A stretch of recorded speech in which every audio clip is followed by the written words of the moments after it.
बागियों को बनाने की कोशिश चल रही है भाजपा में, जिसमें मानवेंद्र सिंह जसोल को राजसमंद से टिकट का ऑफर है। वहीं रविंद्र सिंह भाटी के साथ क्या करेंगे, इसके अलावा एक और बागी की बात करेंगे। जालोर सिरोही सीट के लिए नाम है जीवाराम चौधरी। मुख्यमंत्री से मुलाकात हुई है। जीवाराम चौधरी जो हैं, क्या वाकई में भाजपा को सपोर्ट करेंगे? वह भी तब जबकि उनके साथ गए कार्यकर्ताओं को फिलहाल भाजपा ने अकोमोडेट नहीं किया है।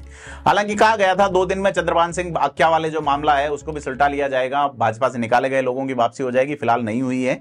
लेकिन सांचौर जो सीट है जहां से देवजी पटेल हारे हैं, जमानत जब्त हुई है, यह तमाम चीजें जो है हो रही हैं मारवाड़ की सीट पे। जालोर, सिरोही, बाड़मेर, जैसलमेर, जोधपुर, ये सीटें और पाली इससे इफेक्ट करेगी। तो लोकसभा चुनाव में रविंद्र सिंह भाटी अगर लड़ते हैं और उनसे पहले अगर मानवेंद्र सिंह जसोल की एंट्री हो जाती है और वो राजपूत वोट बैंक को अपील करते हैं कैलाश चौधरी के पक्ष में, तो चीजें अलग तरीके से देखने की होगी।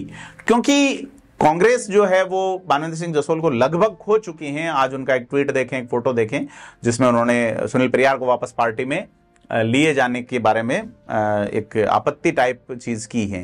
तो ऐसा कहा जा रहा है कि मानवेंद्र सिंह जसोल, जिन्होंने कुछ ही दिनों पहले अपनी पत्नी को खोया है, राजसमंद से अगर उतारे जाते हैं तो राजसमंद से उतारे जाने वाली चीज इसलिए चल रही है क्योंकि सीएम भजनलाल शर्मा के अलावा एक और नेता हैं जो कि मानवेंद्र सिंह जसोल के पार्टी में आने के पक्ष में, उनका नाम दिया कुमारी हैं, प्रदेश की उप मुख्यमंत्री हैं और राजसमंद सीट से ही सांसद रही थी।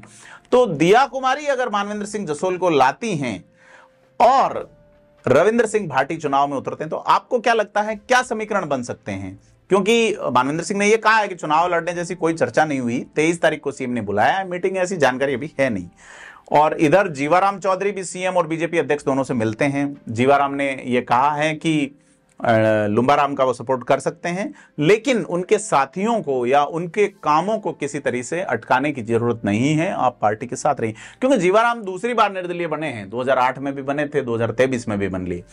तो उस समय जब 3 में जीते थे तो 45,000 वोट से जीते थे, 8 में टिकट कट गया तो भाजपा वाला की उस वक्त भी जमानत जब्त हुई थी।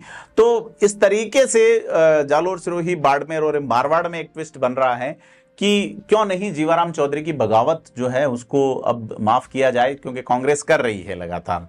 भाजपा में भी कई लोगों की जो है वो बगावतें अब बुलावा करके उनको लिया जा रहा है। जैसे कि रविंद्र सिंह भाटी से मुलाकात हो रही है, जैसे कि चंद्रभान सिंह आख्या को लिया गया है।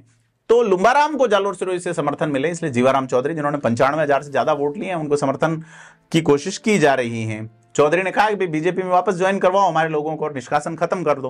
हालांकि फिलहाल सहमति नहीं बनी है। और जीवाराम चौधरी से बात करें तो उनको कहना है कि हम उसी विचारधारा से हैं, आरएसएस के परिवार से हैं। लोकसभा चुनाव को लेकर चर्चा हुई है, गुरुवार को एक मीटिंग होनी है। अब सांचौर के जो नेता पार्टी से निकाले गए हैं उनको दोबारा बीजेपी में ले लीजिए। तो कब लेते हैं, ये तमाम चीजें हैं। इसी तरीके से रविंद्र सिंह भाटी की क्या डिमांड है, और ये डिमांड्स और एक दूसरे से मिल मिला के अलग तरह की पॉलिटिक्स जो है वो मारवाड़ में डिपेंड हो रही हैं। तो आपको क्या लगता है लोकसभा चुनाव में इस तरह की जो कोशिशें हैं इनको लेके क्या चल रहा है और क्या फर्क पड़ सकता है नेताओं को इधर उधर लेने से या नहीं लेने से? हमें कमेंट बॉक्स में बताएं और वीडियो को लाइक, शेयर, सब्सक्राइब जरूर करें। धन्यवाद।